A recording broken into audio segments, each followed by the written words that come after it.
We are live. Hey everyone, I'm very happy to see all of you here. I'm very happy to know that the sound works. Say hi in chat, this is always good. It makes me feel a little bit closer to the reality rather than sitting behind my laptop here. So today we have a very interesting stream. We're gonna run and explore one more application framework for microservices for Java specifically, and other JVM languages, I'm pretty sure. And this time it will be Helidon, right? And I have a very exciting guest in my virtual studio here. That is Dmitry.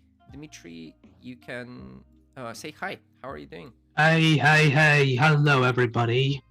Hello, first time on Twitch, by the way, so I'm really excited. Great to be here with you today. Right. Okay. That is very interesting. Sorry, your sound was a little bit clipping, so I made it a little bit lower volume. So Twitch, please tell me if the sound levels from Dmitry are good as well. This is a necessary thing. So we're gonna run now with our usual setup. You can see Dmitry there in the bottom right corner of our screen. So while we are trying to set up everything, let me open the Helidon website because I love showing off the Helidon, right? So Helidon.io, yes. Yes, yeah. For those small things, I just love to use a search engine. A search engine helps me remember basic things, and I appreciate that immensely. So Project Helidon here. Yeah, we have a cool parallax effect, by the way. Yeah. Is the website implemented in Helidon as well, or is it just running behind? So the website itself is just a well, it's just a landing page, nothing special. But if there's some functionality behind, it's running on Helidon, yes. Right. Very good. So Helidon is a collection of Java libraries for writing microservices that run on a fast web core powered by Netty. Right. So this is what we're gonna explore today. We're gonna look into Helidon. We're gonna create a couple of applications. We're gonna connect those together. We're gonna connect those to the database. We're gonna try to create a small microservice that is sort of a functional example, and then you can explore and build on top of it yourself, right? You can take that and run with it. So for that, of course, we need to start a couple of things. I will start them. Dmitry, if you could give a basic quick intro to what Helidon is for our viewers who are not experienced in what it is, right? Okay. That would be really great. Okay, as Oleg already said, it's a collection of libraries. So it's not exactly a framework. It's not exactly a micro framework. So because we're somewhere in the middle, that's why we position ourselves as a collection of libraries for writing microservices in this case. And so it is Java-based framework, very lightweight, very modern, I would say. So as it's previously mentioned, so we are built on top of Netty, and we are fully reactive underneath, and moreover that, so we're not only reactive, but we're also fully implementing MicroProfile, almost done with the 4.0 implementation. That means that we are standard. That means that you can easily port your MicroProfile code to us, by the way. So I'm happy about it. By the way, don't you mind if I turn off this virtual phone? I don't like it blurred here. So if you don't mind, I have a special hardware hardware background here for me. So today it's Maldives. So it's by the way, it looks very nice on this Helidon color scheme. So we'll keep it like the same color scheme. And yes, Helidon is definitely a wonderful choice for writing your Java microservices because, yes, we have two possibilities, either MicroProfile way or totally fully reactive way of doing things. And let us actually take a look why it's a good choice. So as you said, can implement some projects, everything absolutely from the scratch, which is cool. That means that we'll write. There's no hidden stuff. Everything will be like online together with you. So let's try it. Right, absolutely. So let's do this. I will have prepared my usual setup here. So we see our terminal window, terminal window here on my cloud virtual machine. So this will be where I will create the applications and where I will run them. So it's a pretty powerful machine, right? As the workstations go, this has a couple of threads that can crunch numbers for me. This has enough memory to run a couple of microservices, so it's a 100 gig RAM machine, and it runs like it's powerful enough to run like a small Kubernetes cluster for demo purposes, or compile GraalVM native images quite efficiently in a few minutes, right? Or run my IDE on that machine and everything like that. So it also runs the streaming setup as well. So if you run something like the I'm not sure what you have to run. Well, I believe a good game, since we're on Twitch, you can run nice games there. I'm not sure which virtual code, but which graphical card does it have, but you definitely should compile fast. Right. Absolutely. So this is the machine, right? I've prepared that. I have the Helidon utility ready for myself, right? I downloaded that and I'm ready to go. So okay, this is the only homework you actually done. So yes, this is so how can you use Helidon? So you can actually go to start.microprofile.io and choose Helidon as setup. So to start.microprofile.io, and it will generate your POM files, etc., etc. So you can choose MicroProfile version and MicroProfile runtime, and yes, 3.3 is I guess the one you should choose. We are actually doing this, right? So work. Well, no. Just to show it. It's how you can do it. So in the MicroProfile, yes, and here you have Helidon, of course, the first one, the best choice. Yes, and yes, but like doing it through website is not I would say modern enough. So to save your time, we have prepared something what actually Oleg has already done. So please go back to the console. Yes, and just type in Helidon in it. So it's an application. Well, it's a CLI application just to help you build, develop applications. And I believe, yes, the first thing you should actually start is the Helidon init. So let us create a new Helidon project here. Yes, it always looks up for the best choice. And here, yes, we have this flavor. So as I already said, so we have a MicroProfile way of doing things and a pure reactive way of doing things. And MicroProfile is, I say, the preferred way of doing things because it's a standard way of doing things, and it will just be suitable for, I believe, 99% of your purposes in your chain. So MP will be our way, but we will actually go back to SE at some time. But let us do the MP way. So just type in 2 here. Right. So we do the MicroProfile application. Yeah. And we will do a quick start. Yes, just a quick start. The archetype is the template, right? So you have 3 different levels here. And we will go not with the bare minimum suitable from scratch, but we will have a sample application that includes some REST, which is a web application, right? So this is what. Yes, well, Helidon is for microservices. So Quick Start is a good choice because it gives you a good foundation or place to explore how to do some REST operation over it. So Quick Start is a good choice, and because we are lazy as well, we don't want to type too much, and Quick Start would be our choice. Okay, so hello world.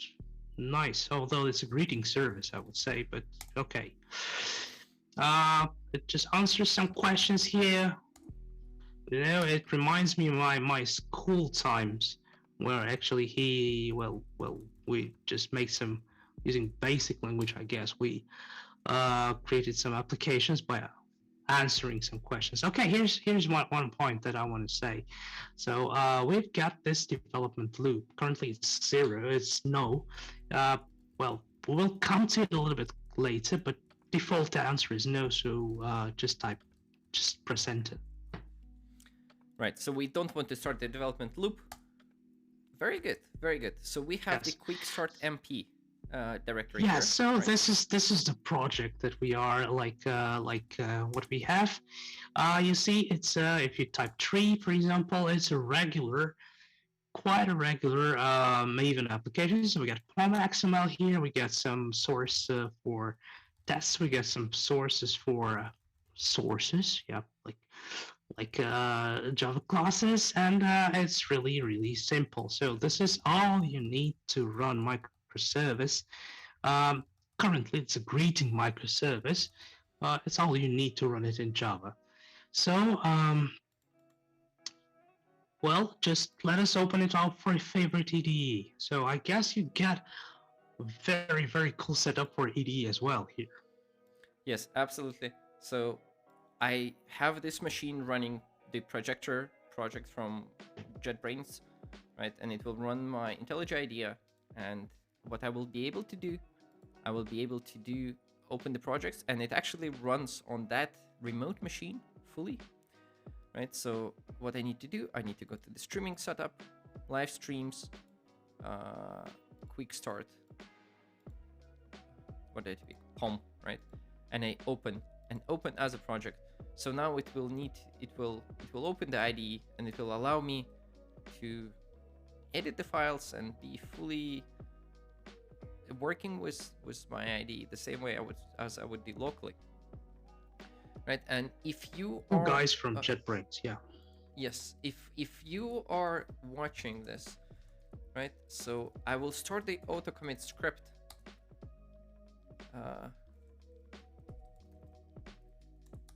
I will start the auto commit scripts. So our files, the application projects that we are working on, will be synced to GitHub. So you can go to the github.com/shalive/live streams, and you will see the code kind of with a very short delay, right? Every half a minute, it will sync the code to GitHub, so you can follow that on your own. Yeah, and play with it and try to compile it. Yeah. Right. So now we have the project here in my IDE. You can see that there is the same directory structure. I have my stuff here, which is not yet normal green. No. It's okay. Cool. This is fine. We'll it's all fine. Yes, it's all fine. You're not committed it yet. Yes. So right, what we have here, so we have this Hello World greeting project. So greeting provider and greeting resource. So we want to make a greeting service which just says hello to us. And by the way, if you go back to README, you will see something interesting. That yes, with JDK 11 plus, this one to mention is that Helidon from the very beginning is absolutely Java 9 plus world. That means that from the scratch it's modular, and as it's modular, well, we're enjoying all the benefits from Java post 9 versions. So no excuses, no compromises. We're using only the best Java available right now. So we are 11 plus world, just to let you know. So no Java 8 anymore. Sorry, or I can say just upgrade. Yes. Okay. Let's go to the greeting resource, for example. Right. Okay. So as you see here, you will see something very much, I would say, MicroProfile-ish. I'm not sure if that's a word, but we have just invented it. So that means that we're using standard set of annotations like path, like request scope, like, yes, we have some injection as well, like we're injecting some resource. If you scroll down a little bit, yes, you will get the get method, like produces, like path, and all of that stuff.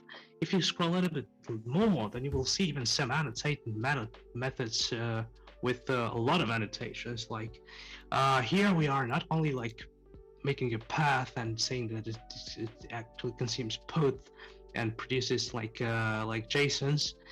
Yeah, we are also here documenting this stuff, like with just a set of standard annotations from MicroProfile, we document everything. So this as you run the open API stuff, so you will see everything documented. So when you see once again, so just from the very beginning, like using this Helidon CL application, it created a fully functional application. So if you could please open like an IDE console or something, we will just try to build it right now and run it.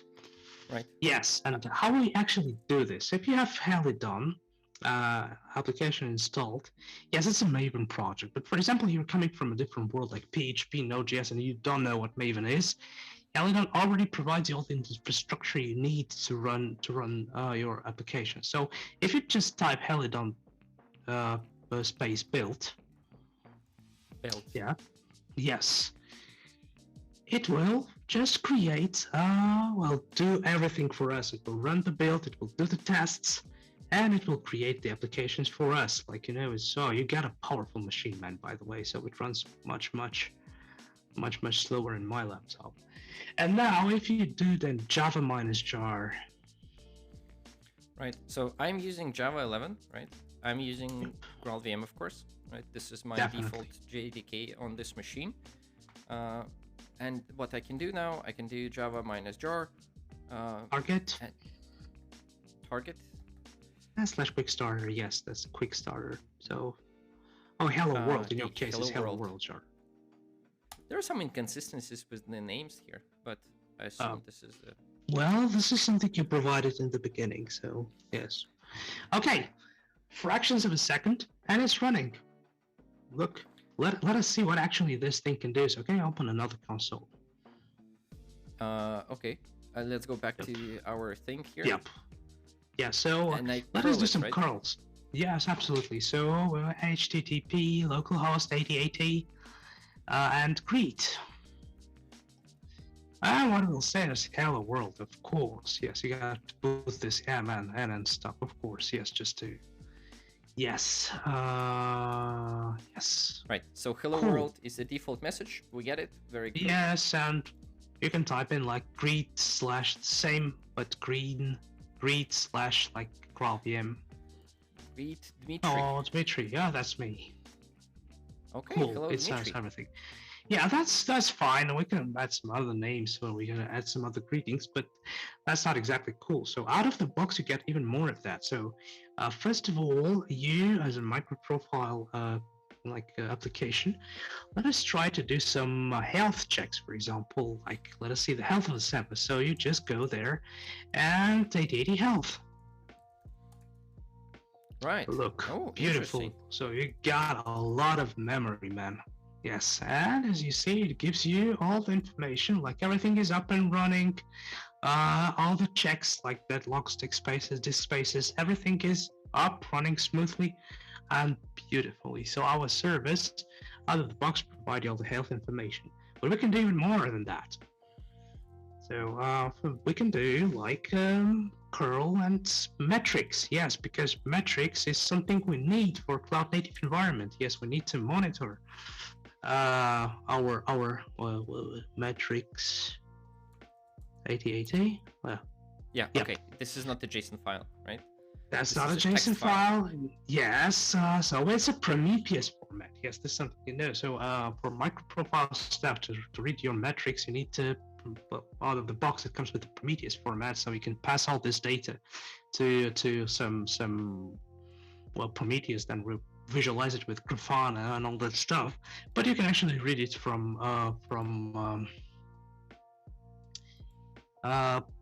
what is it, like in a JSON format, so you just need to add a header for that. So remember, you actually can see the README stuff and all that stuff. Right. In the README, you get a good example. I know. I've seen this before. So we can get the health and metrics, right? So if we do the application JSON format and get the metrics, we should be able to get the JSON back. Right. Oh, nice. Yeah, you see. It is beautiful. Like, you got all this, all the information. What is the CPU usage? All the G1, GS, etc., etc. So it's Right. human readable right now, I would say, machine readable as well. So you see, out of the box, you get this wonderful stuff. Now let us go back to the code, please. Right. Okay. Sure. Yes, and I believe we should stop this Java process right now because we will try something much better. Okay. So because, well, microservices are not, just Control C. Yeah. Yes, and now please do something we call Helidon def. So please type in Helidon space def. So this will activate our development loop, by the way. So just another console, please. Yeah, another console. So I will go to the streaming setup, live streams, quick start, right? And I do Helidon def. Yeah. Oh, so nice. What will it do? It will start like a development loop, and you see it's very fast because although we got weld underneath and all of that stuff underneath, you see fault tolerance, health metrics, everything is running and it's starting like in fractions of a second. But let us try to change something in the code and see how it works. Okay. Like gonna go back to the code, and let's go back. It's not only classes that are changed here. For example, if you go to the resources folder. And we will just change, go to metainf. Here we have some MicroProfile config, which is the standard way of doing in MicroProfile. And oops. Now this is wait. Projector died. Oh, I never thought this thing could die. Yeah, me neither. But let's try to reconnect this. Well, this is nice because it's all happening live. Right, like in a second it will become back up. I have never seen that before, right? Okay, there's always do you know what the exit code 129 means? Got absolutely no idea, but I know whom to ask. Me neither. Me neither. Right. Right, so we want to change the file, right? So we want to change the file, and then we will see how Helidon restarts our application. Yes, how it actually handles these changes. So I think you're doing something to my, yeah. I'm always green or. Wait. Yes, I'm now in a half. So if I step like this, I will be in a half. Okay. No, it's all good. It's all good. Just give me a second. We're trying to resolve this issue. We can open this in the. Oh, I know what happened. By the way, if you don't have any idea, we can do it with Vim, for example. Yeah. I know that there is like I can also open this in VS Code, but like I would prefer to actually do this in my it's my back. IDE, right? So the thing that happened is I think my certificates on the server kind of died out or something like this, right? So which is I assume not the best idea ever. So let's open the quick start again. Yeah, quick start again. I don't think this is the right one. It's not. It's not the same folder. Yes. Right. Idea indexing my dependencies. I haven't seen this for a while. Running the Cloud IDE. One thing that was supposed to be resolved is the fact that it always indexes things.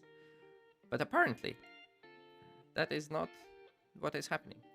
Right, so let's postpone this for a second. Let's go back to our thing. So this is where we run our application, right? Yeah, and it's in Helidon mode.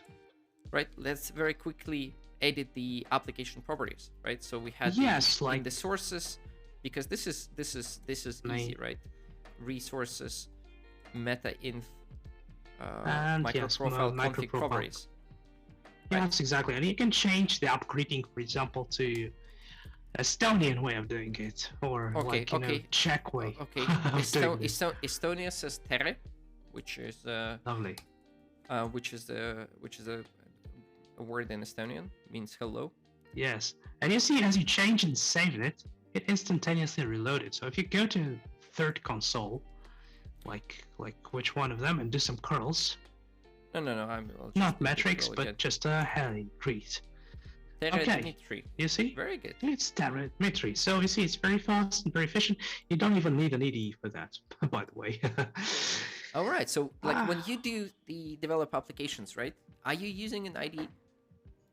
I definitely do use an IDE, and I'm still like old-fashioned. I still use like this setup that I have, a local setup of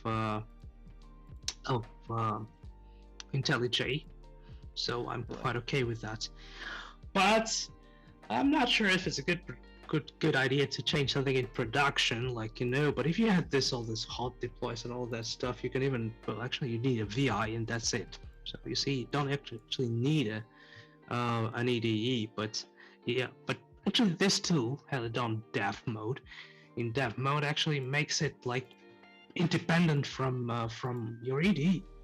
So you can edit your files elsewhere, and it will just handle all the changes and do this for you in a fractions of seconds. So that's why we're cool. Okay, but let's do actually something. Is it back or? Oh. Yeah, it is back. It is back. Oh, since it's back and since we're in IDE, yes, quick start.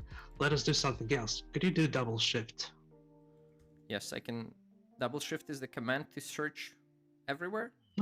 Search everywhere. Yes. Yes, and just the endpoints. Endpoints?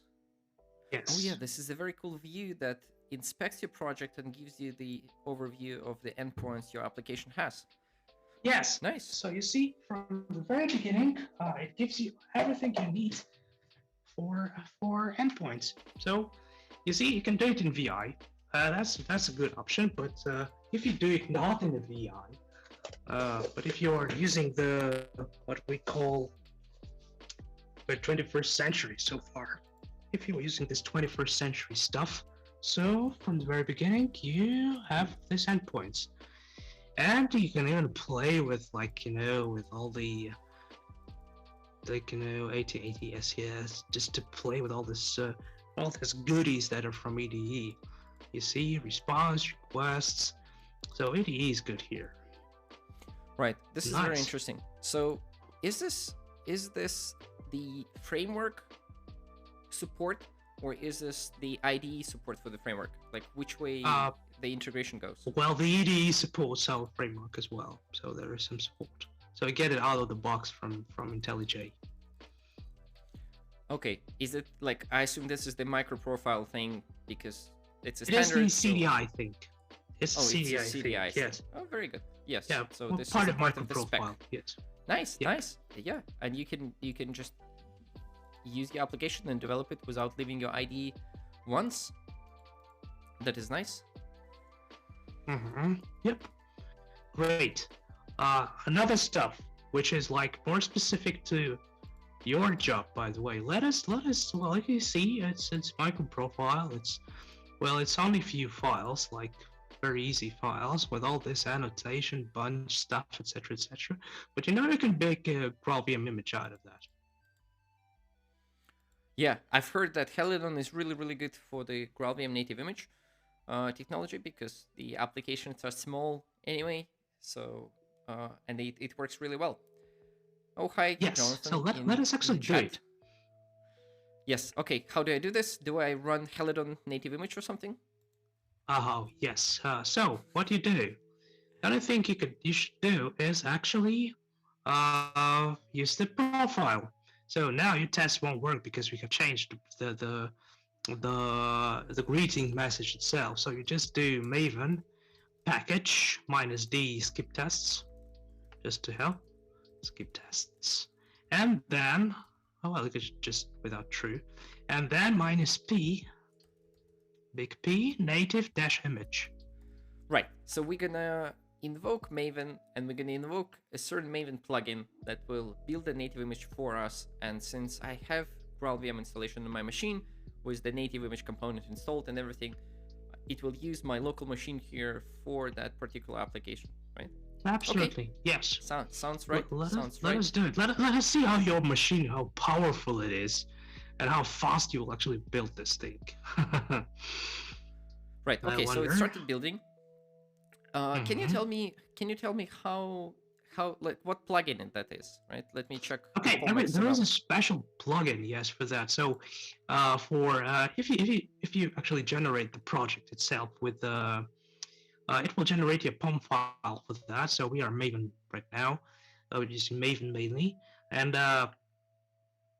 if you go down, so you will see a built plugin which is called Helidon build tools.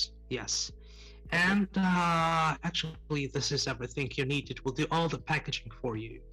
And what does that mean? That it's actually we're not just building the jar file. By the way we build it.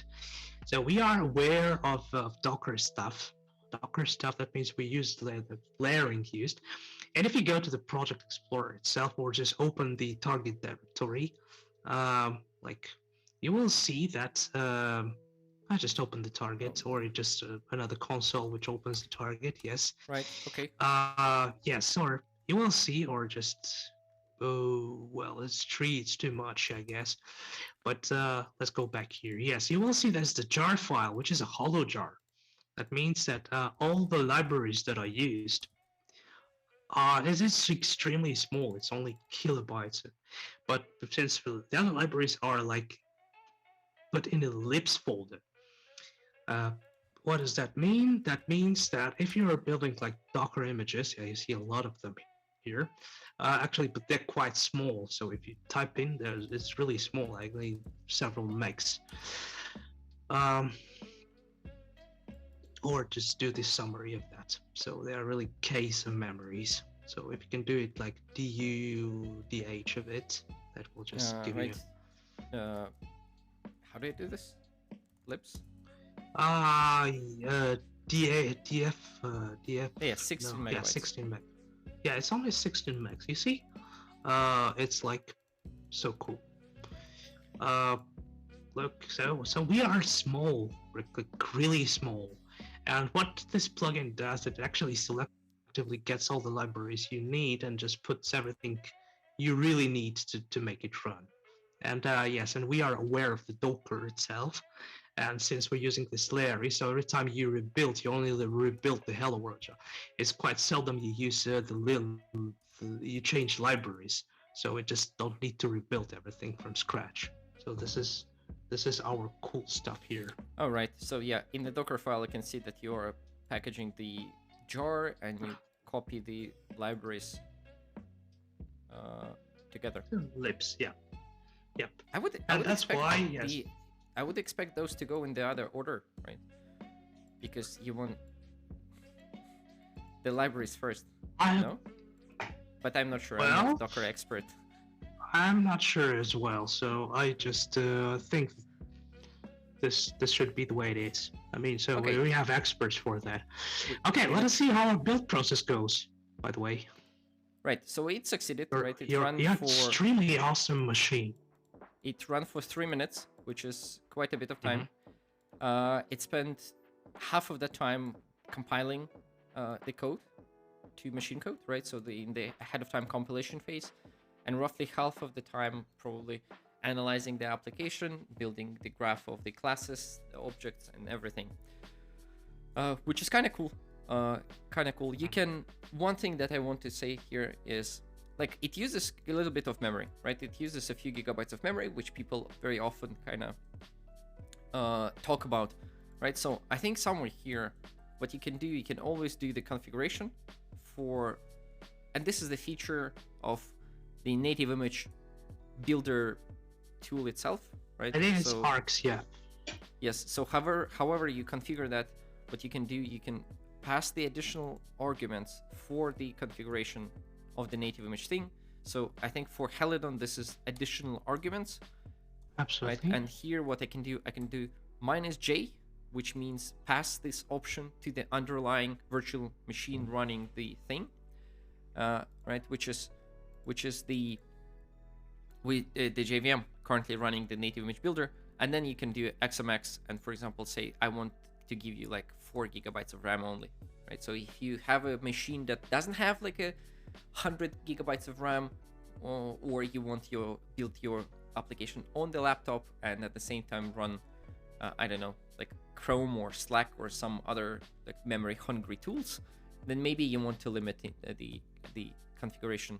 And the same goes for threads. There is the option to limit the parallelism of the native image builder, right? So by default, it uses the resources that you provided, right? So here, like on this machine, it uses all 16 threads because this is, well, like the hardware is already bought and paid for, right? Like you're using this machine anyway, so you might as well use it to the best of its abilities. And you can always configure that. I don't remember the thread option from the top of my head, but it's something about again, like it goes about the Java option. No, I don't think it's Java option. Some other option. We should look You it have up this in the this awesome documentation. machine. Put some more gigabytes of RAM. Let's just see how it behaves. I got 117. Yeah, I don't think it will make it faster, right? I don't think it make it faster because it only grew to like 8 gigabytes, right? So there is plenty of hardware resource here that it doesn't need to explore. But this is something that you can experiment definitely on your own while you're building things, right? I will not put 60 gigabytes here. 32 should be enough. Right? You are. Why not 68? You don't want to crash the. I don't know. I don't know. I'm machine. a little bit skeptical about the projector still running after exercises like this. Let's look at the output. Let's look at the output here. It should be in the target directory, right? As well. Yeah, exactly. So it's my Hello World application. Yes. And it's a fairly small one, so it's 100 meg. 105 megs. Actually, while I'm running, by the way, here, if I run it on my machine, it will be 88 megs. Why? Right. So it might be the case when you are using probably GraalVM Community Edition on your machine. Oh yes. Right. So this one is built with the GraalVM Enterprise Edition, which includes a different compiler. So probably it inlines more code, making the executable more optimized. But since it inlines more code, this code size could be larger as well, right? So the difference in a few megabytes could easily be explained by just that you're running on a different edition of GraalVM.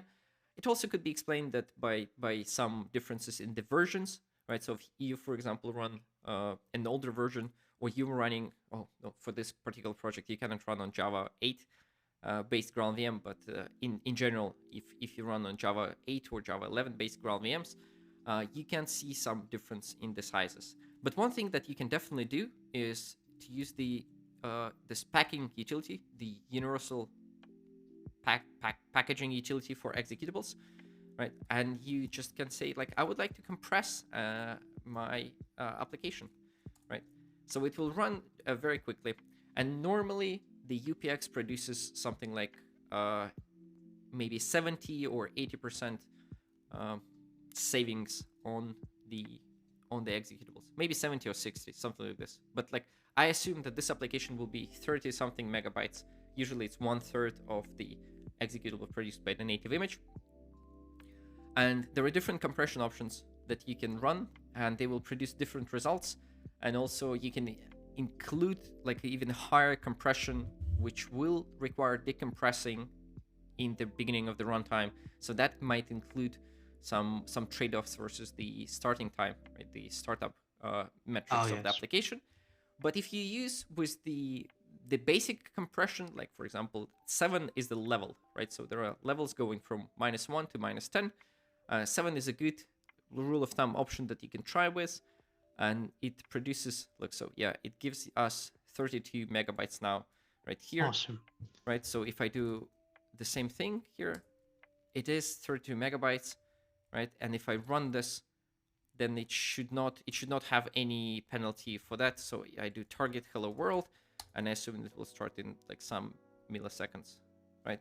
So it starts in faster, 80. I would say. It starts in 80 milliseconds, right? So which is awesome. Packing it doesn't make it much slower, at least with those like basic levels. So we have a. By the way, I would just have to. yeah, I can that's something.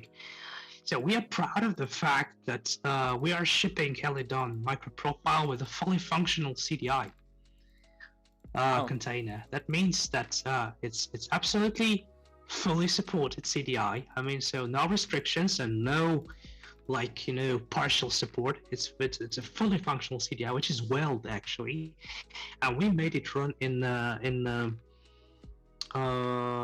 GraalVM. So we are just making some magic there, like we're splitting the phase of starting and well, startup time and the initialization time. So we're doing this for you to make it available in a GraalVM native image.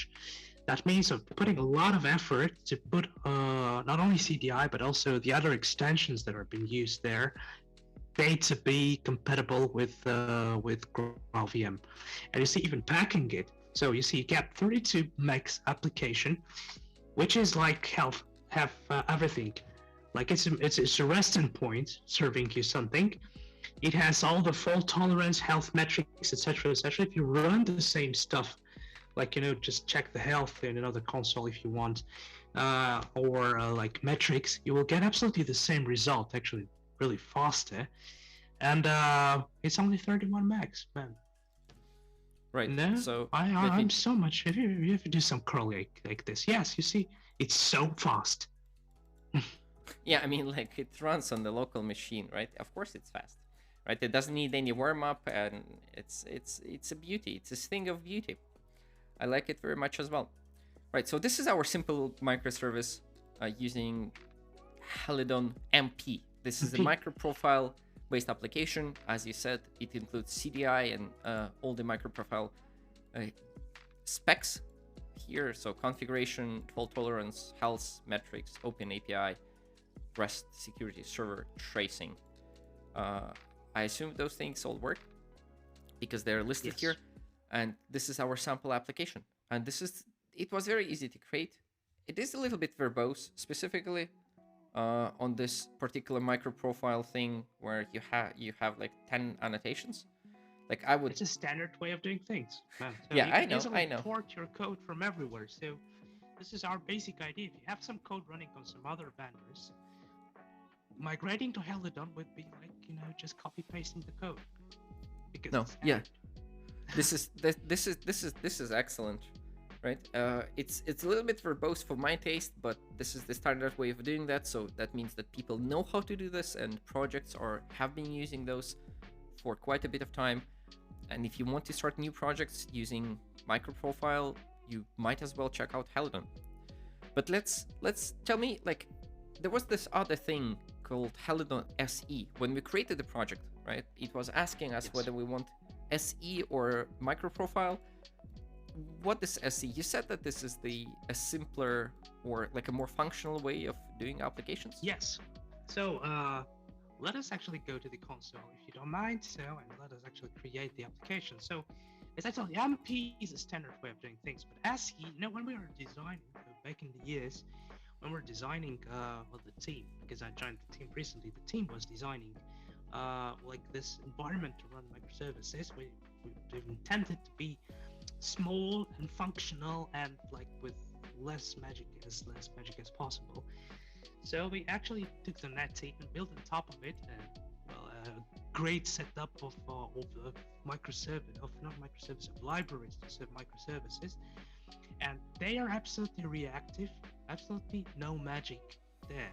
So what does that mean? So if you just type Helidon in it and then Right. choose SE, let us do it. So you have the same way of doing it, like the very quick start and even database. So this database is cool because let me stop for a little bit here. So just to finish about SE. So well, the Helidon SE is designed to run just this set of libraries, Java libraries, absolutely no magic, and they're fully reactive. So instead of hiding this, actually they stand as an intermediate layer between Netty and MicroProfile. But instead of hiding this thing from you, we actually said, well, maybe somebody doesn't need all this MicroProfile magic and can simply run with no compromises, pure Java to serve in a reactive way their services.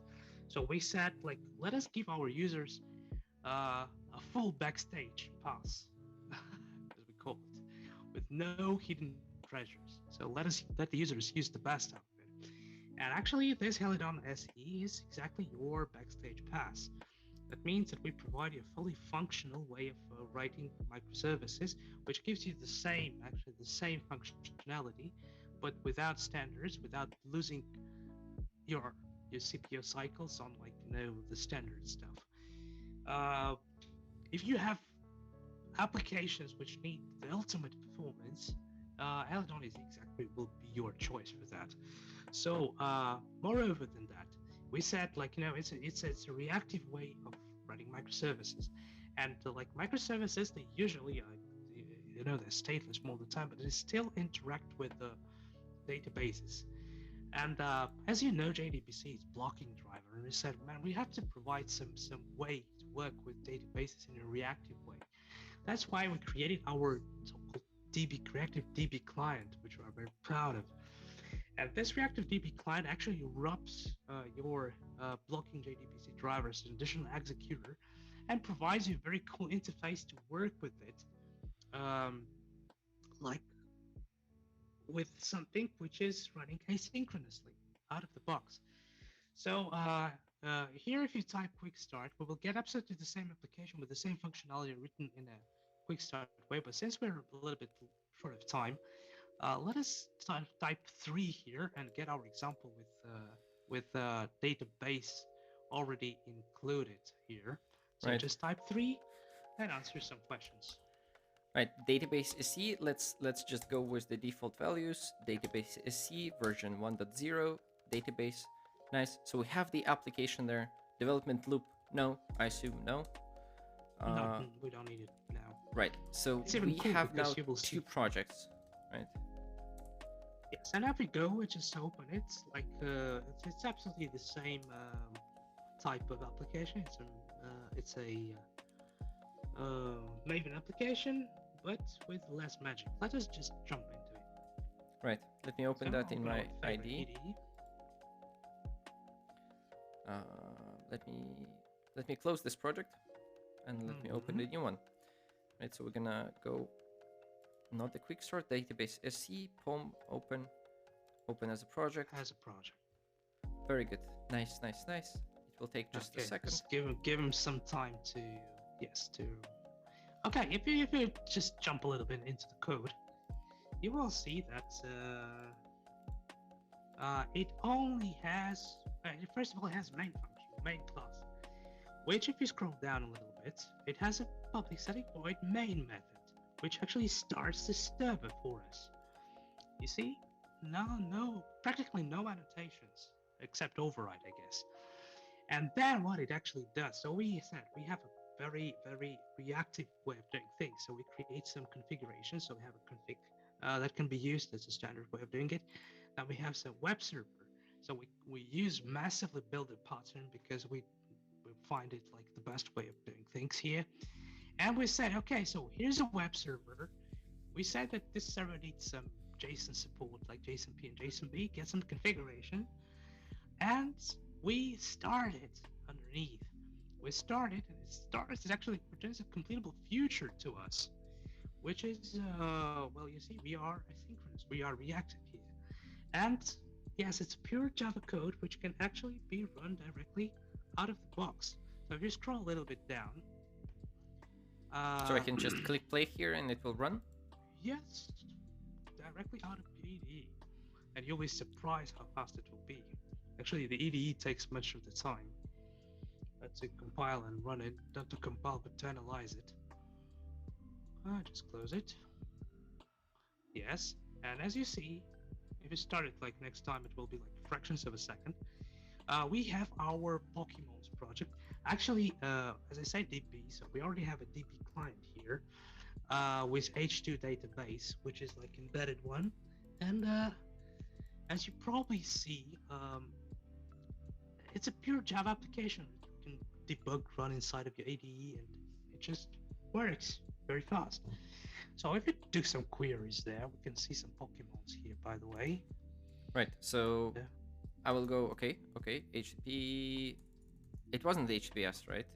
Let's do It was HTTP, yes. 8080. What did I get back? No handler found No. for path. It should be. It said Pokemon. Pokemon. Oh, that is excellent. I love Pokemon. Right. So we Yeah, have a bunch of Pokemons here. Yes, and they are now stored in H2 database, and we can actually query them. Now, if you go back to the code, let's actually have a look how we do this. So there is a called Pokemon service. Right, so let's look. The Pokemon is just a plain old Java object, right? So this is just nothing special. Pokemon character names and trademarks of Nintendo. Sorry, man, we have to say it. This is amazing. Sorry, this is just very funny. We are keeping it legal, man. I didn't see that before. Right? Oh, it's in every file. I assume that's in every file because every file has the name Pokemon in there. Okay, actually, what do you do? So you have this main method when you can set up a server, and the only thing you do is actually you have a something which implements a service. So this service actually is there to help you like handle the routines. If you go to update, this is the only. By the way, this is the only annotation you probably will see in this code is override, and then actually have some routing. So you associate the routing path to a function which actually handles it. So as you see, we have list of types, and here you can see, for example, we query the database client. So there's DB client, which is set up there, and it actually, well, here we utilize so-called named queries. That means that we can query we can write our queries in our applications YAML file. If you go to the Project Explorer in IDE, wait, what? Go there to resources. Wait, what? So here we just call them by IDs, but the actual queries are sitting here in the YAML file. Yes. So you can query the like create queries like with plain text, but like let's keep it like a good way. So you keep the queries and well separated, so you actually can change the resources and just call them. You don't need to recompile. This is the idea, and you actually call it the named query. So you can just get all your queries in your application setup file and just call it out of the service. So if you go to the service itself, so you just get this, then you just there's a way to map your rows, DB rows, to Pokemon type. So for that you have a special mapper, which is like also provided in the sources. Well, no need to lose time on that. And then you see it's all reactive, so we use multi and singles. By the way, here I just want to mention that as I said, we are reactive out of the box, so everything we do is reactive. And we are quite happy and quite proud that actually David Karnik himself actually committed to the code. So the creator of reactive, or the inventor of reactive in Java, actually committed to our code. And you get reactive stuff without any additional setup directly out of the box. So, and the driver itself, you see, although we're using H2, which is like JDBC, which is like a talking driver, we do it in a reactive manner. So this is how we do it. But you see, it runs absolutely smoothly and nicely. So we want to make this code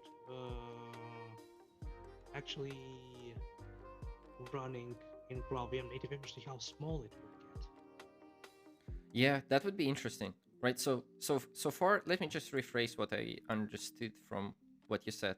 So the DB client here is the database client provided by Helidon, right? And the integration there is pretty smooth, and it's a reactive client that can even wrap the synchronous drivers and expose the reactive API, which is using the Helidon reactive stuff here, like those single and multi are the types for the, I assume, Helidon library implementing the reactive extensions, right? Absolutely. And then you can just query your database, And I assume here you can actually do like many more things than just creative name queries. You can probably just execute SQL or Yeah, uh, everything. do anything Named like queries, that. SQL, so it's very verbose, and you do it Right. reactive. Let me just check if I do like Pokemon ID, like say 1. Yeah, we get one single Pokemon, Bulbasaur, which is very good. Team Lechus here. And then you just use reactive API and then you map it for the response. So this is a JSON output. So I assume if you are building API that is mostly transforming some data from the database, sending data back to the database, and exposing JSON endpoints, I think this would be a very interesting way to run your applications. Yes, fully right. Okay. reactive. There's a mapper, so you can just check. Okay. So let us actually try to do it. First of all, let us try to do it GraalVM native image ready. So first of all, you have to do some changes if you remember. So H2 in this state cannot build to native image. So we should actually use H2 How did they run Docker image. Huh? How did they run this application? Which one? I mean, I assume this one, right? I assume I need to... just main, you can stop it out of the IDEA. So right. Just, yeah, where is the run command? I don't know, here. Yeah. Mm-hmm. Run away from me. me. You see, you can... run you away can from me. Touch it. Come on, idea. You are embarrassing me in front of a wizard. It's probably not idea, it's probably my internet though. While streaming. Oh. Okay, I clicked stop. The application stopped. Everything is good. We're back into the presentation mode. All excellent. Okay, so Command F2 is to stop it. Very good. Now I know how to stop it with the shortcut. Right, so let me go back to my application here, right? And I can run native image. And you said that it will not run because it has the... Yes, there's some changes because we're using H2. And yes, I believe let us do some changes. First of all, so we're using embedded like H2 and it simply won't work. So let's change the URL.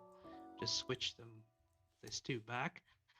And there's one thing we should change in POM XML as well. Okay, so we're gonna use the external database, which we're gonna run in a Docker. And in order to do that, we need to add the dependency. Yes, there's a special H2 support so we did this support in Helidon. Yeah, so it's quite easy. So you just uncomment this thing, and you're almost there. Yeah. Right. So we added the dependency on H2. We saved everything, and now we can build a native image. Absolutely. Let's do it. How do I do this? So the same way. Wait. I know. Maven package. And then I do -p native image. Yeah, you can skip the tests if you want, but the tests are like small fraction of the time that you're using to build. Yeah, shots fired. No, don't skip tests. We are here promoting best practices, and the best practices say that you should run your tests. That is important. You said it best, man. Yes. That is important. Running tests is important. That's why you wrote those tests. That's why you want to execute them. Right. So my application, I'm not sure what is happening. Is it supposed to be this? Maybe some of the services has not stopped correctly. So maybe we're still running something. Wait. So just kill all Java. Like this? I think it may work. Yep, only GPS is running correct. Right, so let me do Maven package. Yeah. Minus the skip test, you won. Yep. But once again, tests are important. It's just because to save some time. No, I think there's something stuck there, but it could be my machine. Okay, so we are running, and we started doing the class list, so the native image process have started.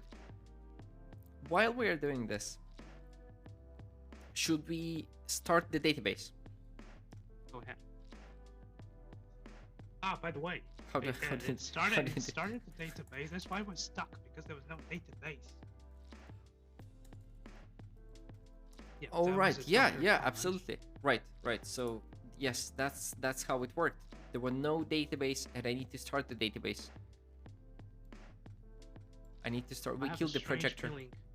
We killed I the have a projector. strange feeling that your connection is really not stable. My connection is super stable. What are you saying? Well, You're the being. projector is not like. Oh, it's back. No, we killed Okay. it. We killed it. We killed it. Remember, we said kill all Java. That killed Oh, our that's ID the as other well. Java we killed as well. Oh man. Right. Okay, so there's okay, a README let me. file, and there is a yes. This will help you find the right Docker image for that. So if you go down, yep, and you just type in that Docker run. Okay. Oscar I can do font. this. I can do this. Let me run this. Because it's already running, or it's not. No, I think this Go is to in H2 use. URL to see if it's running. Docker. No. I think it's stopped. Right. It just started. Let me remove it. Right. Let me run it again. Mm-hmm. So we That run is this, fast. and you can see that this is my application. This is my Docker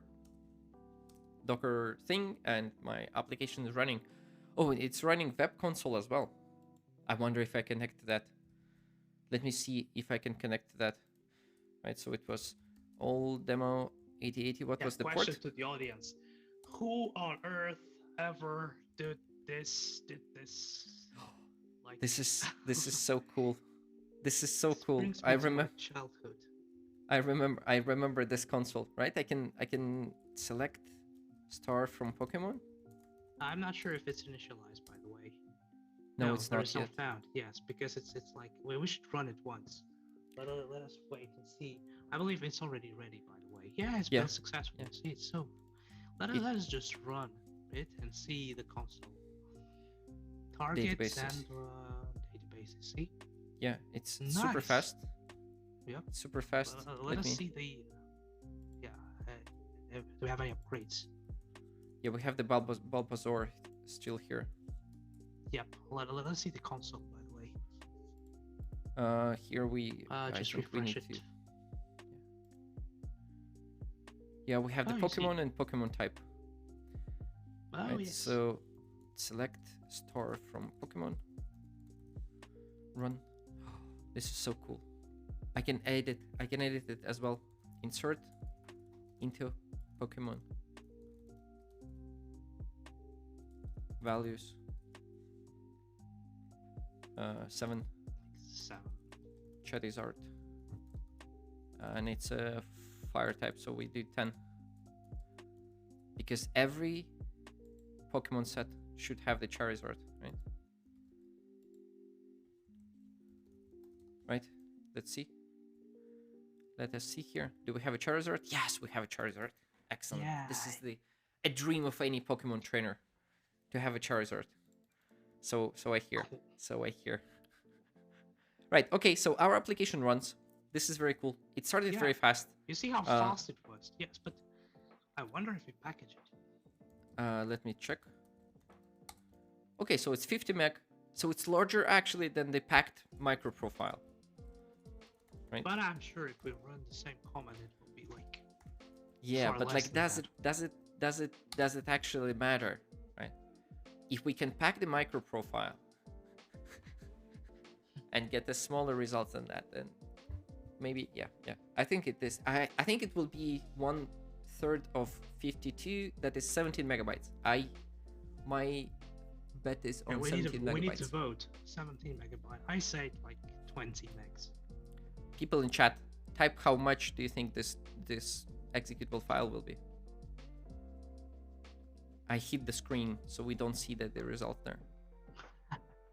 Okay, we're not gonna wait, but like you still type, right? So okay, it's 16 megabytes, I think. Ah man, it's even less than 17. Yeah, it's 16 megabytes. This is very cool. This is very cool. Look, Countdown latch 16 says megs. 2 megabytes. Countdown latch says 2 megabytes. 2 megabytes. Come on. Come on, a hello world will be 2 megabytes, but this is a fully functional microservice talking to the database, including the JDBC driver and a DB client from Helidon. Room to improve. It is a room to improve. We will work on that. But 60 megabytes is absolutely spectacular for the application that is this capable. Can we? Yeah. Does it? Run it. Just run it. I want to see it running.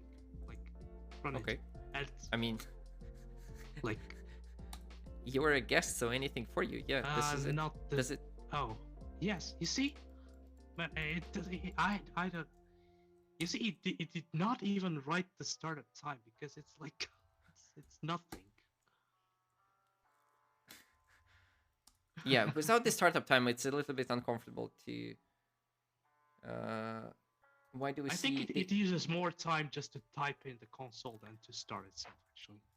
Yeah, of course. It starts like the MicroProfile one started in 80 milliseconds. I'm sure this starts in approximately similar time, maybe a little bit less, like maybe 40 or something. We have a question in chat from KP numbers. Why do we see wired server running during the build? Do you know the answer to that?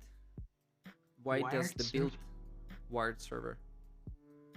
I assume like it's. I think that's the tests.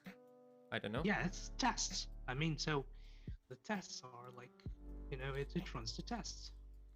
Right. Okay. So. Yep. So I hope this answers the question. If not, KP, please, can you elaborate? What do you mean by the wired server? Yep. Weld. Oh, yeah. Maybe weld server. Weld.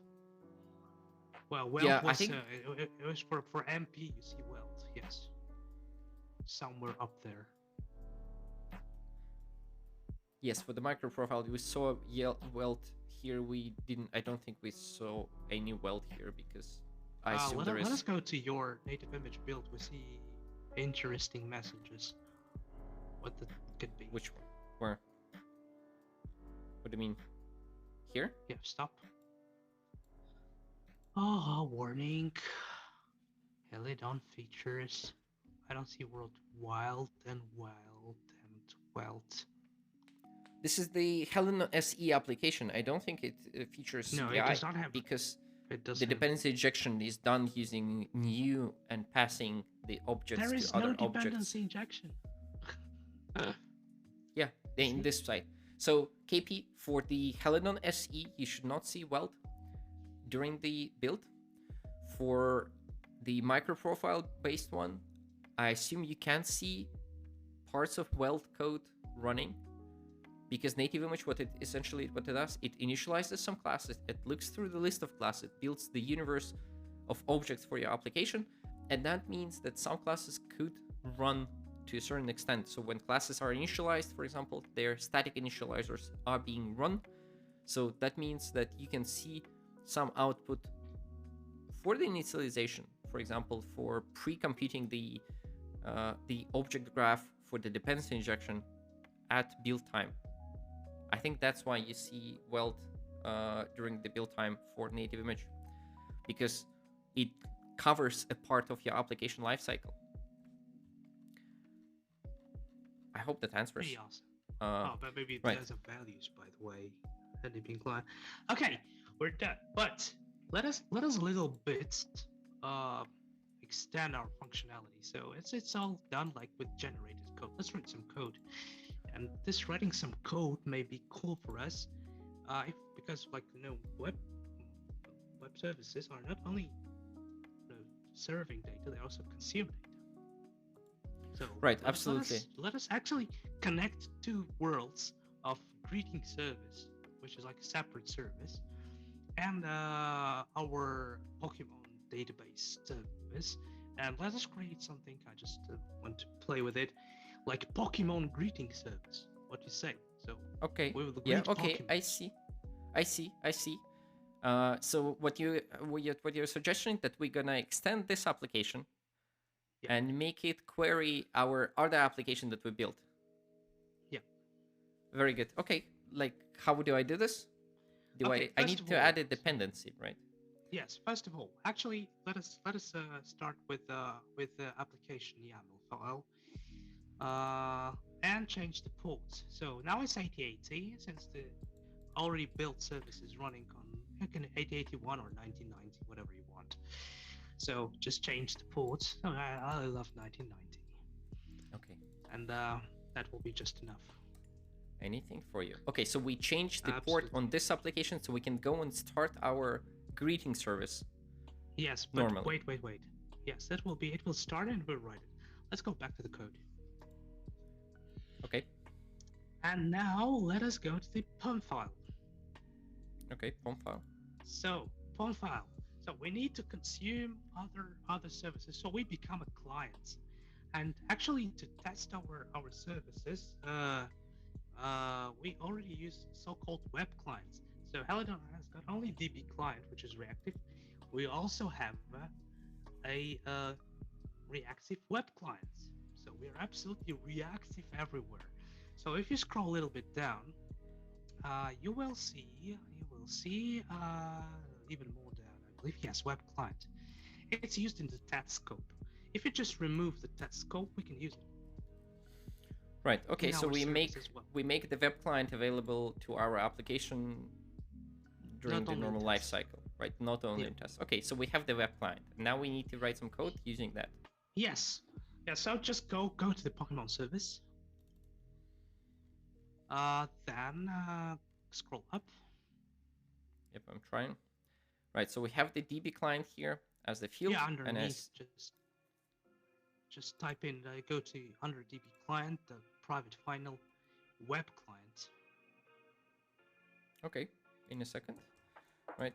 Private final web client. Maybe you need to update Maven to see if the changes are like. Yes, I think so. Yep, it will just usually take. I wonder this super duper mega machine, how fast it runs. You're It mocking usually my takes machine. really You're long. mocking my machine, but this is unfair. My main machine is streaming, running Zoom, running Slack, running what else is it running? Chrome. Running Chrome, yes. Running other things as well. It's a poor laptop, right? So you have to understand that running my IDE in the cloud is a good choice. Is a good option. It's a good option. Oh yes. Okay, so let us see if it's actually did work. I don't think it worked. I lost your screen. Yeah, we both, you and I. Let me just restart my browser that connects to the IDE running on the server.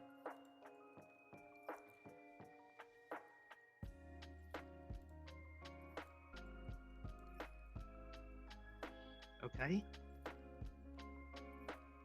Yeah, it's gonna be here. Yeah, it's here in a second. Right. Very good. Web client. Okay. Is it running? Yeah, it's running, but it just It broke a little bit. web client, right? Yeah, this Very one. good. Yes, tap. And yes, and just finish. Okay, then we need to initialize it in a constructor because it's a pure Java. There's no magic at all. So just type it like this web client. So we're using the builder pattern, by the way. So yes, builder, and inside the builder itself. Okay, Let us put some stuff like base URI. Okay. Base URI will be like localhost 8080. Do I need the HTTP there? Absolutely. Yes. Just type it in.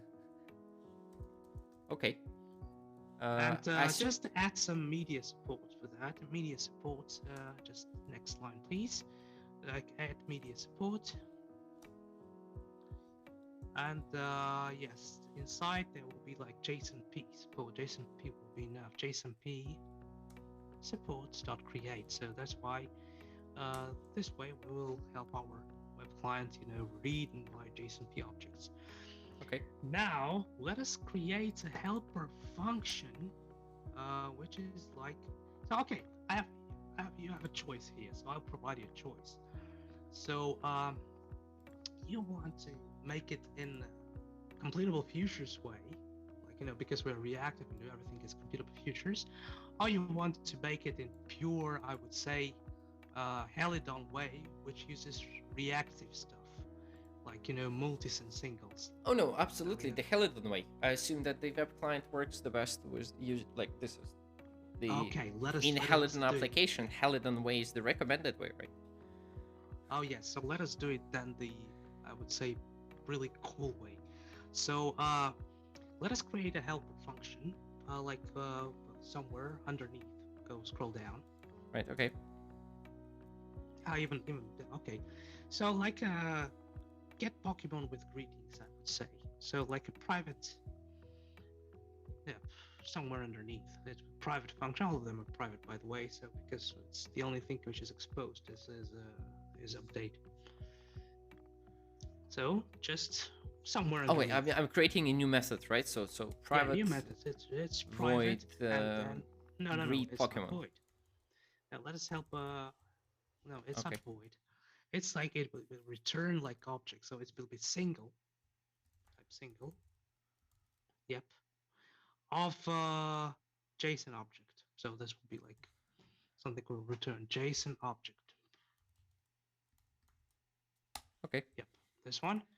It's like I call it get Pokemon with greetings, or not exactly greet Pokemon. Let's get it like get. No, not yet. Not yet.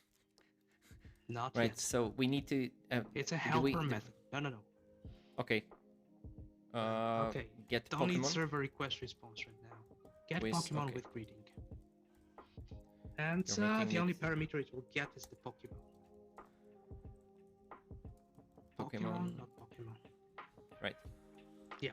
So single, just add it like there. So single is the reactive single thing that will be returned. And then we just do return. Type return. Then web client dot get.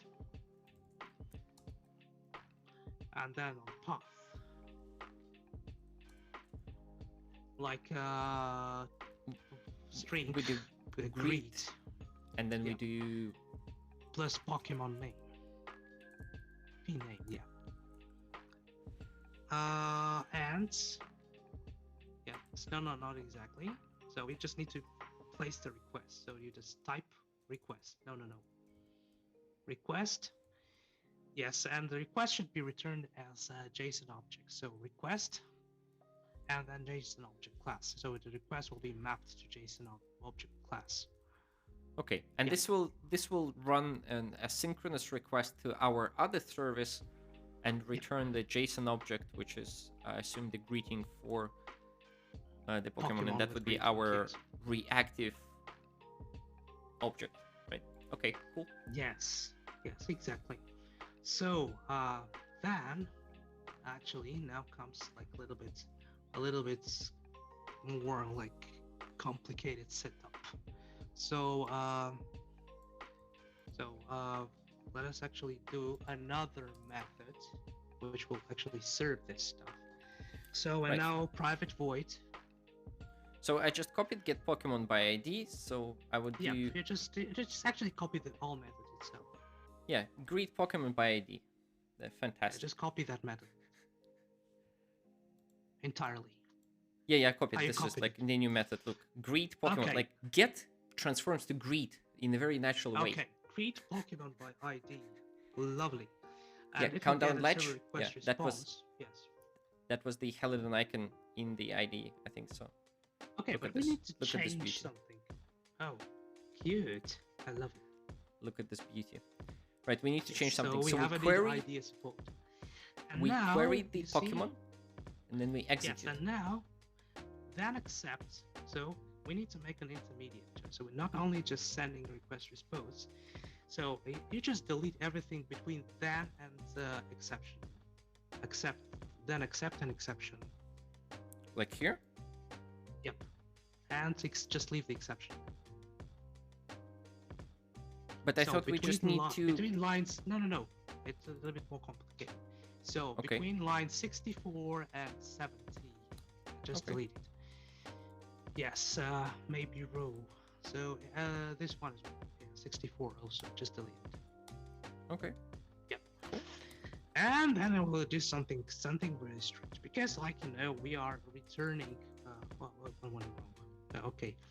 So we're returning like a composition of services. So we call something. We query the database, which returns a single function to us, and then there's two ways of doing things. First of all, we continue pass this parameter down to the greeting service, or we just say no, we could not find this Pokemon.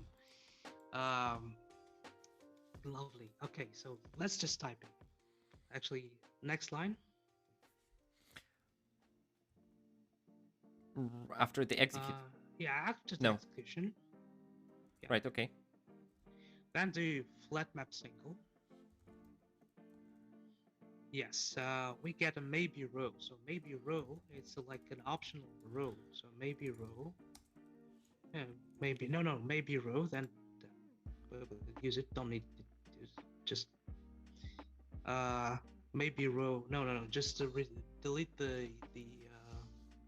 Oh, you want the expression? Yes. Yeah, we don't need the expression. Just to delete this. You're making it harder. Yep.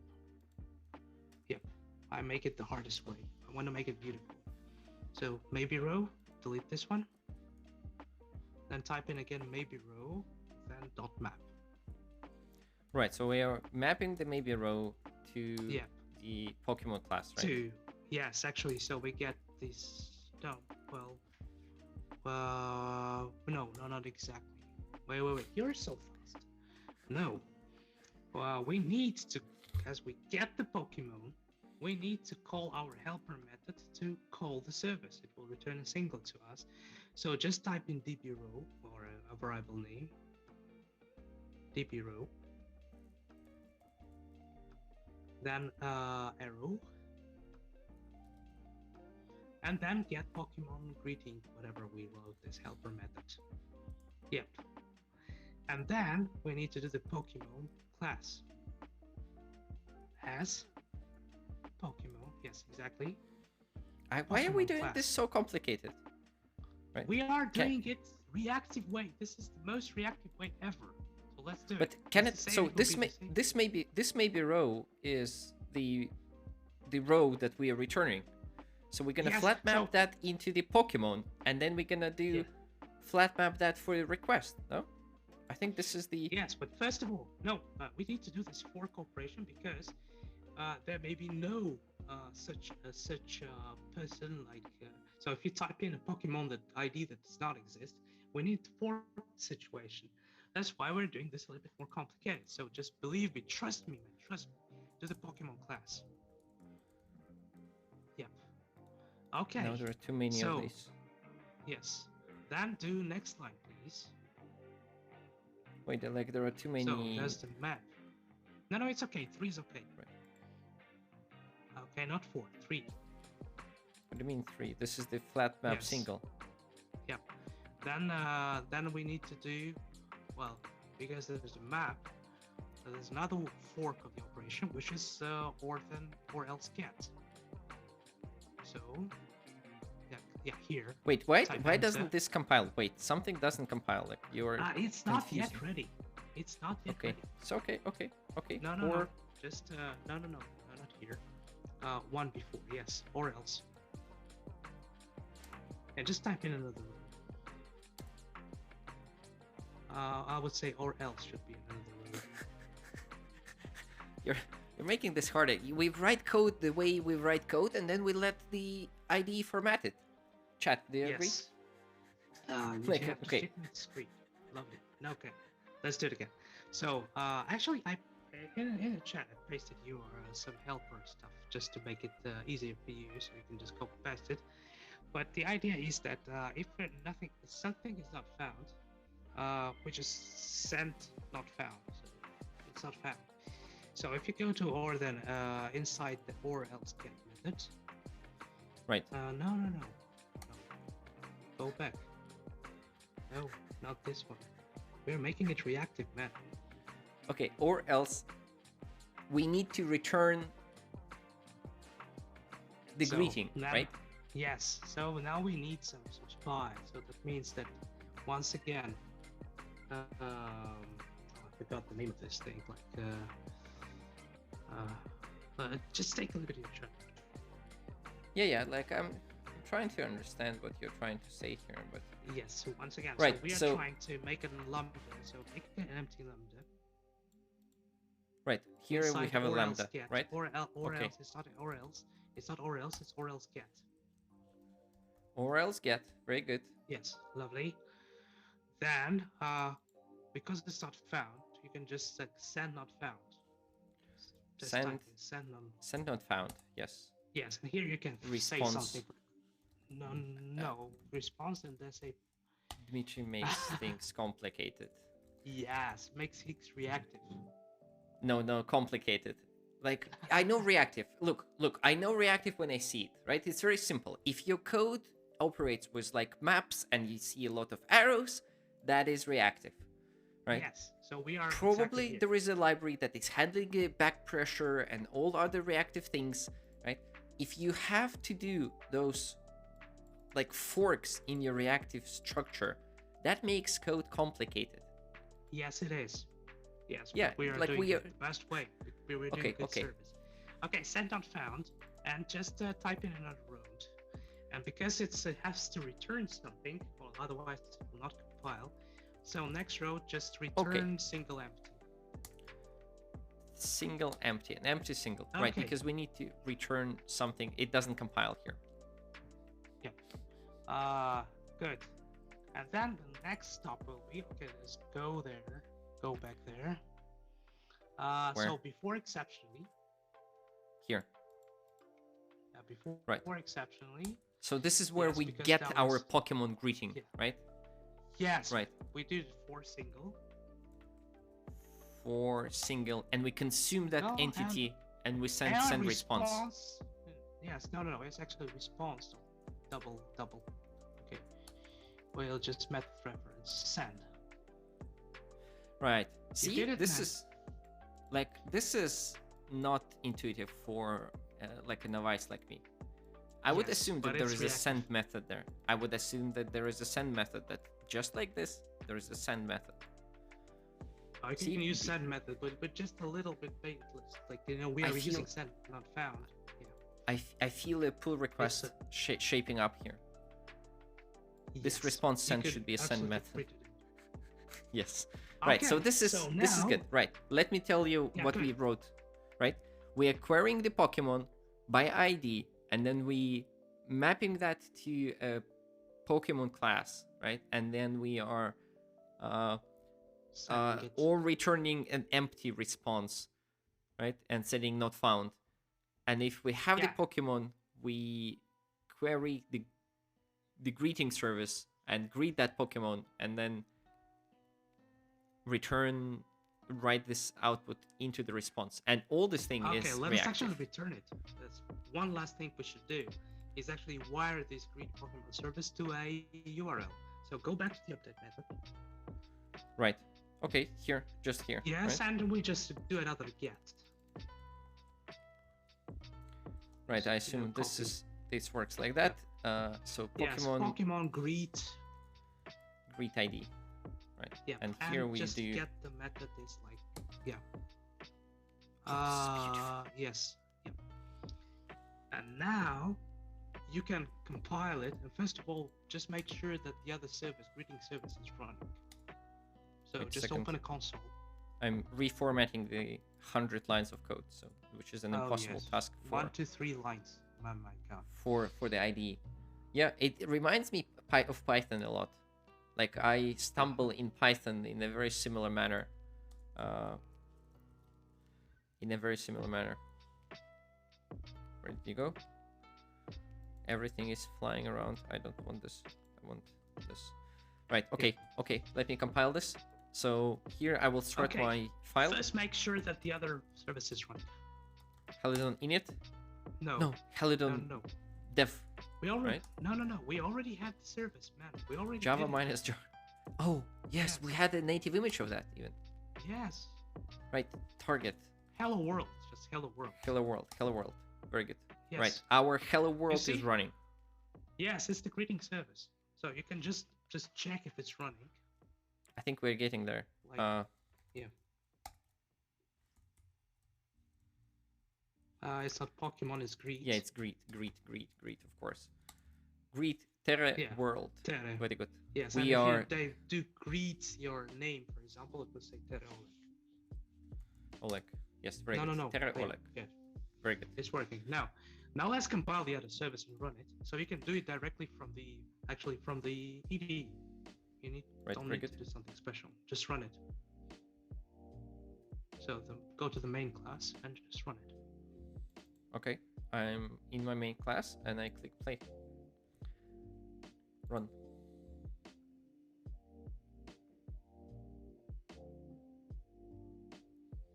Sounds lovely. You see, fractions of a second. 1990 is the port we're running. So just go to any console you love. Right, I'll open this in my browser. Even better.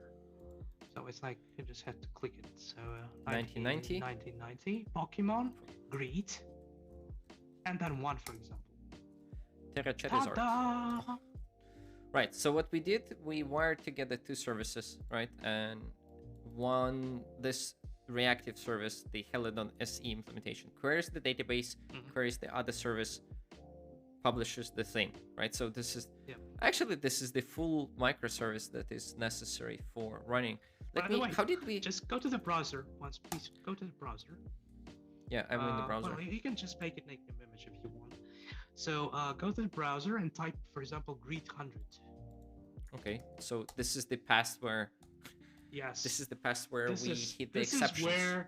This is why was all of that trouble stuff with flat maps and so on, because there's fork in the process. We can actually do the then combine with, and nothing would actually be work. But if we not find the Pokemon, it will simply break. But now we did it gracefully, and to make it gracefully, you have to think reactive.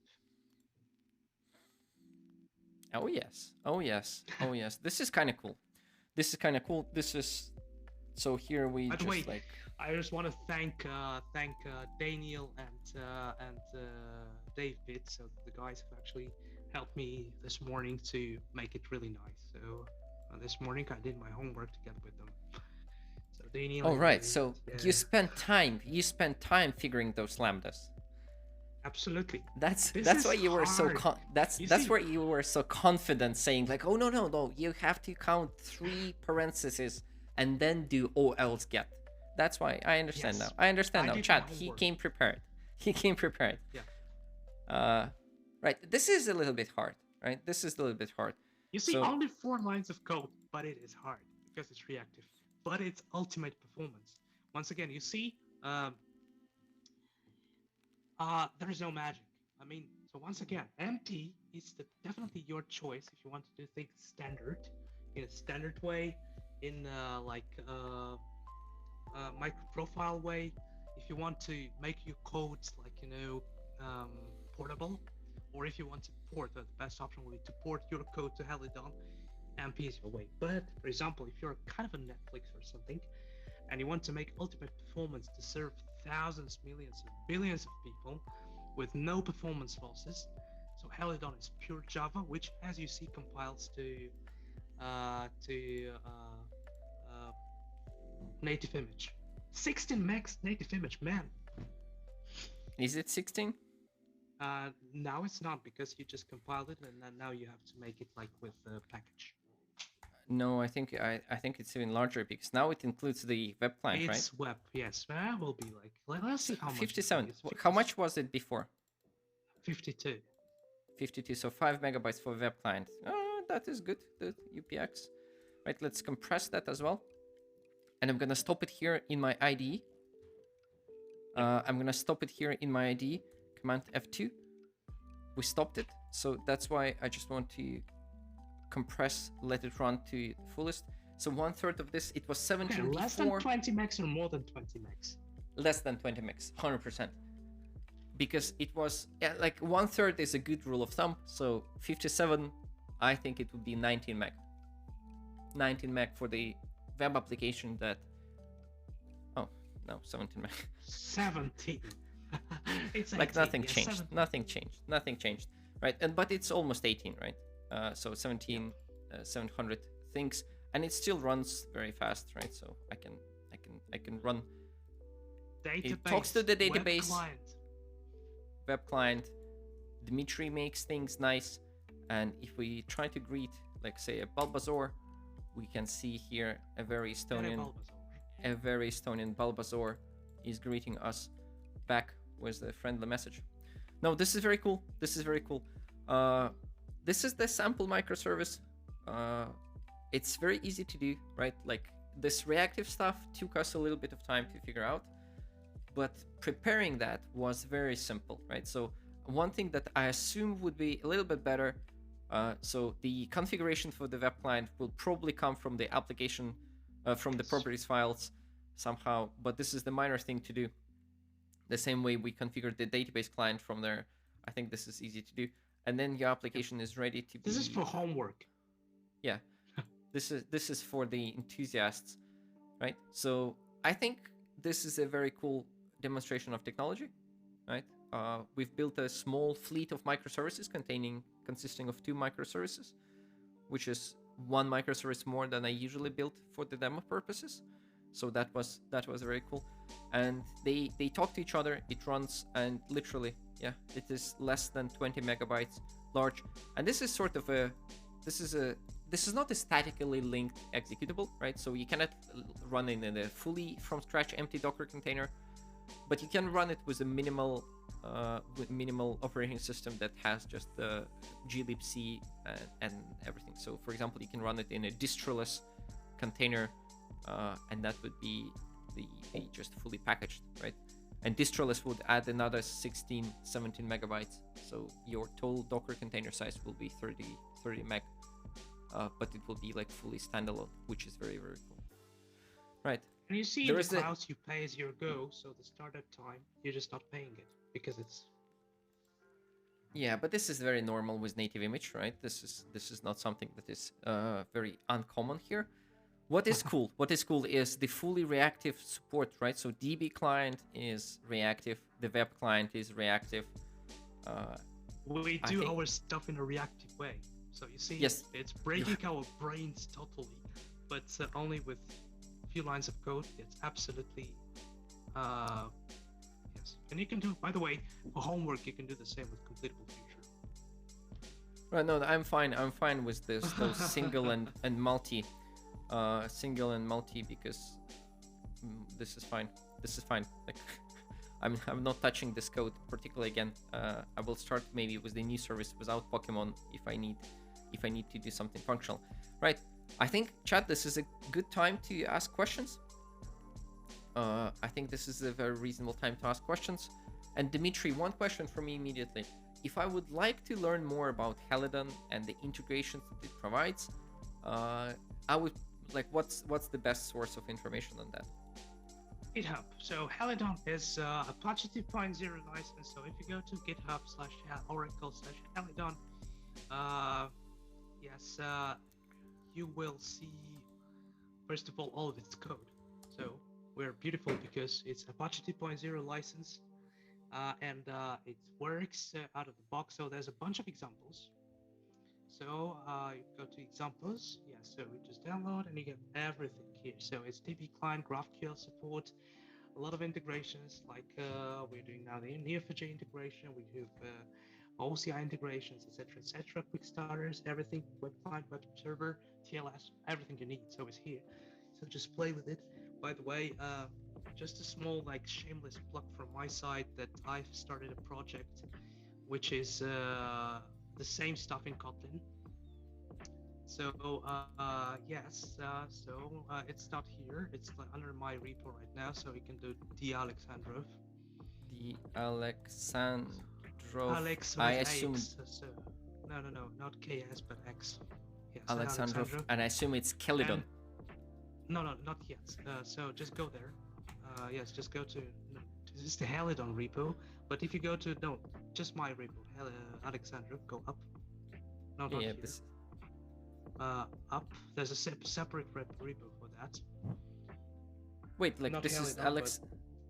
Oh, you mean that not yeah, here? I have Okay. separate repos. Here is the Kotlin header copying example projects. Yep. So all of that stuff is written in Kotlin. It runs smoothly, nicely, and with a lot less code. Because Right. So Kotlin let's is see really the web client example. Let's see the web client example here. Standalone greet service. Yep. So by the way, you may see, so it's like all the updates. So you see the update, the rules are here. So you see it's a little bit different. But if you go to the main function, by the way, How do you do that on GitHub? just go back and go to greeting server main, for example. Server main. Yes. Okay. You will see that there is first of all, we have not only just written Kotlin, but we have server support. So we have builder, and if you go down there, by the way, I have to update it. Go down. Yeah.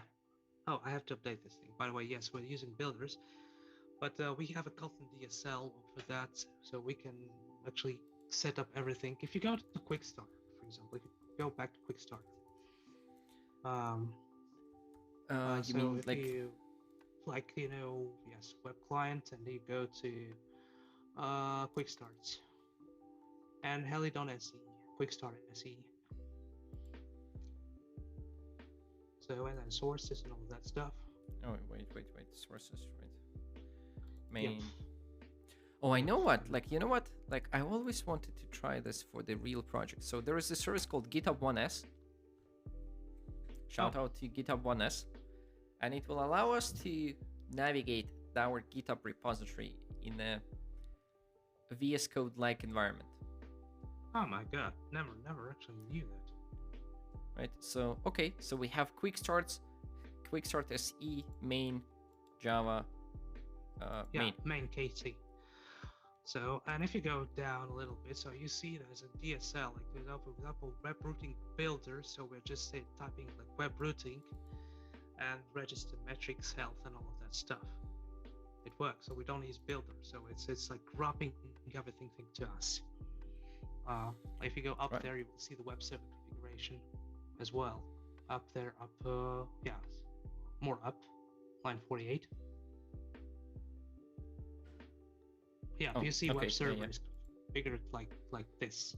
So it's not builder built. So there's DSL for that. It's in Kotlin. All right, nice. So is Kotlin supporting Helidon kind of stable in production like or experimental currently? Okay. Experimental yet. I mean, so we have several projects running in production, but actually no issues so far. So it's running. It's nice because it's pure Java. Once again, no magic. And this is something I wanted to show you. So so you see GraalVM. It's supporting it even in P, even with Weld. The quick starts, so not quick starts, but SE projects, like the reactive APIs with Helidon are just small, like 17 megs, man, with database and clients. I'm so much surprised. And then we have the Kotlin support, so definitely worth trying all of that stuff if you want to write your microservices in the most modern way. Oh, thank you. This is very cool. I like this a lot. I don't have myself any questions. It's been quite a bit of information, right? We went through creating 2 microservices. 2 hours, by the way. I enjoyed it. I liked it. I like the look and feel and experience of the application. Oh, I have a question in chat. Alina is asking. I think Helidon also has a community Slack, right? If people want to talk to you or other developers, can you pass me a link, please? So, where is the link, by the way? Copy link. Oh my god. While Dmitry's looking for that, if you want to talk to Dmitry directly, so you can go to twitter.com and Berkut, which is the name of the bird. I think it's a hawk-like bird. And Berkut 2000. It's the biggest hawk, actually. Yes, it can kill wolves. So it's right. Right, and then there are 2,000 of those, right? So Berkut 2000 is the Twitter thing that you want to hit, and this is Dmitry, and you can tweet at him, and he will be happy and like By the he way, if will you be go to lovely to chat with. helidon.io, yes, you have helidon.io, you get any answers to questions. So it's done there. Yes. Right, so you go to helidon.slack.com and you get into the Helidon Slack where you can ask questions. This is very nice. Yeah. This is very nice. And, Everything and we have has an official YouTube channel, by the way. So in YouTube, you'll see a bunch of videos. So just type in Helidon on YouTube, and you'll see a bunch of videos of us doing that stuff. Right. Okay. Fair enough. Fair enough. I like the look and feel. I like that it's all very like it feels lightweight. I'm not talking about the site. I'm the site as well, but I'm talking about the application. Right. There's the if any like actually let me show you. Right. So this Helidon utility. Right. This is itself. What it is it? What is it? It's a native image of, I assume, a Helidon application, right? So if I do strings on this, right? Not on this, right? Of course, strings on the Helidon application, and we grep .vm, right? We can see that there is a bunch of strings inside of that thing, right? So if we do the substrate VM, core VM, you can see that this was built with GraalVM Community Edition. So this is kind of cool. You don't. How big is it? How big is it? I'm gonna UPX that. It's 16 megabytes. I'm not gonna UPX that. I'm not gonna UPX that. I think this is enough, right? So, yeah, very cool, very cool. Thank you very much for coming. I appreciate your time here. I appreciate your insight. If you're watching this later on YouTube, people go to Twitter, drop Dmitry a follow, or join the community Slack for Helidon. I'm sure that this is a very interesting project that will only grow further and evolve together with the MicroProfile specs and as the collection of libraries that you can use for the best transparency and performance into like what happens in your application. Right, so thank you very much. What I'm gonna do is I'm gonna remove us from the screen and well, thank you very much. It was a pleasure, a very reactive pleasure, I would say, with some pain points as well, but this is how we do reactive. Thank you so much for giving me the chance to talk about it, and I hope you really like it. So waiting for more of your comments, and like, try it. It's free, it's open source, and we accept PRs. Thank you. Yeah. Yes, if you're looking at this, send a contribution, go through the docs, try this out. Countdown Latch, thank you for watching. Countdown Latch says thank you for the demo. Dmitry, this thanks is to you, because without you, nothing like that would happen. Right, thank you very much, and see you next time. Bye. Thank you.